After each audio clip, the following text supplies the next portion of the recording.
AFF. Terima kasih Nyoman. Dan sejumlah pemain yang diharapkan bisa menjadi kerangka tim di Piala AFF ternyata tidak dapat bergabung. Lalu bagaimana peluang timnas untuk bisa menembus final? Kita akan bahas bersama dengan pengamat sepak bola M. Kusnaini. Bungkus, selamat malam. Malam, Rizka. Kalau tanpa Justin, Ivar, Rafael, ini bagaimana ya? Kalau Rafael bisa, tapi nanti ya kalau masuk semifinal. Peluangnya timnas di Piala AFF seperti apa? Apakah bisa sepercaya diri itu tanpa mereka? Iya, memang ini harus diakui mengurangi kekuatan kita, sekaligus mengurangi peluang kita untuk menjadi juara ya.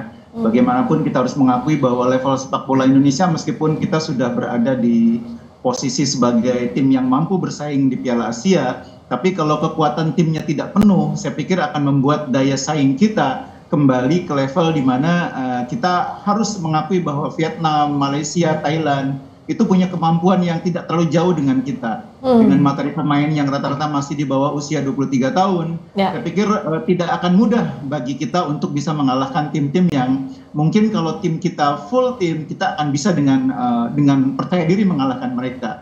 Tapi dengan materi pemain yang bisa dibilang hanya 60% lah dari kekuatan terbaik kita, karena pemain senior yang hadir kan masih ada beberapa nama ya, seperti Pratama Arhan, Asnawi, kemungkinan juga ada Rafa, ada Justin, kalau bisa diizinkan oleh klubnya, itu ya mungkin hanya 60% dari kekuatan utama di timnas senior. Jadi memang daya saingnya akan sangat berkurang.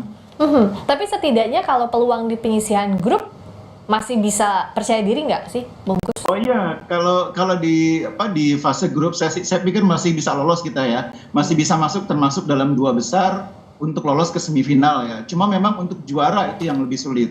Iya, sementara kan kalau AFF ini kita dahaga akan juara karena runner up terus ya, langganan runner up ya Bungkus. Betul.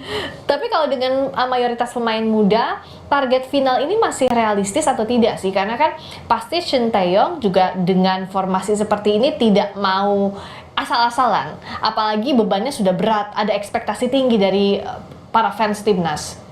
Iya, itu yang saya bilang tadi, bahwa dengan materi seperti ini, kita ini bisa dibilang hanya 60% kekuatannya ya. Untuk lolos ke semifinal masih sangat mungkin.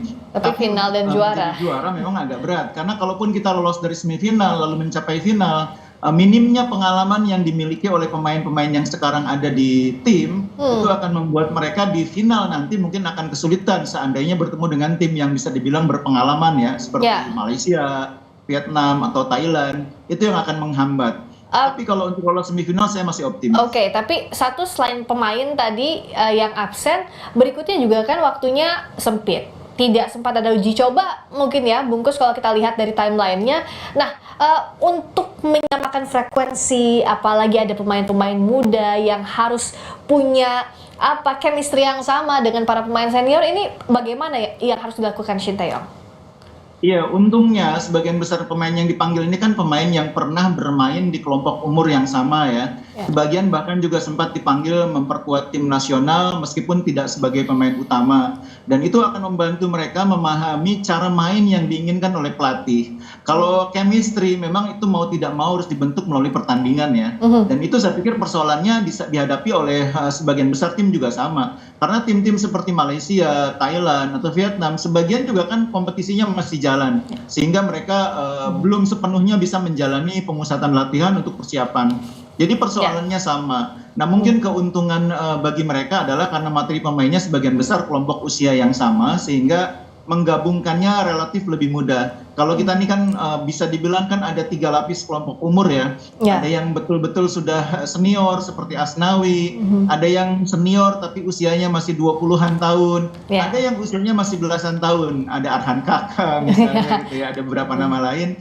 Dan itu yang memang membuat gap usia itu mungkin sedikit menjadi tantangan tersendiri bagi pelatih untuk menyatukannya. Oke, nah berikutnya kan harus cari segera siapa kira-kira yang bisa mengisi posisinya Ivar, Justin. Menurut Bungkus, siapa yang punya potensi ini? Sebetulnya materi pemain yang ada itu sudah, kalau dari kompetisi lokal mungkin memang itu sudah cukup yang kita punya ya, kalau untuk kelompok usia 23 ke bawah. Misalnya yang lagi menonjol sekarang di kompetisi liga kan ada Ferrari, ada Kakang Rudianto, ya itu yang kita punya, dan menurut saya sekarang sudah ada di tim. Kalau ada Justin tentu akan sangat baik. Nah, posisi Ivar mungkin yang agak sulit digantikan oleh pemain lainnya. Karena di usia senior pun posisi Ivar itu posisi yang sulit digantikan oleh pemain lain. Makanya Sintayong selalu menempatkan Ivar sebagai pendamping bagi Tom Haye, dan itu akan menjadi tantangan tersendiri bagi Sintayong menemukan pemain dengan karakter yang sama di tim yang sekarang dia punya. Mungkin akan dilakukan modifikasi cara bermain ya, karena tidak ada pemain yang memiliki gaya main atau karakter permainan seperti Ivar. Oke, kita lihat performanya, semoga tetap baik dengan formasi di AFF ini. Terima kasih Bungkus M. Kusnaini telah bergabung di Sapa Indonesia Malam.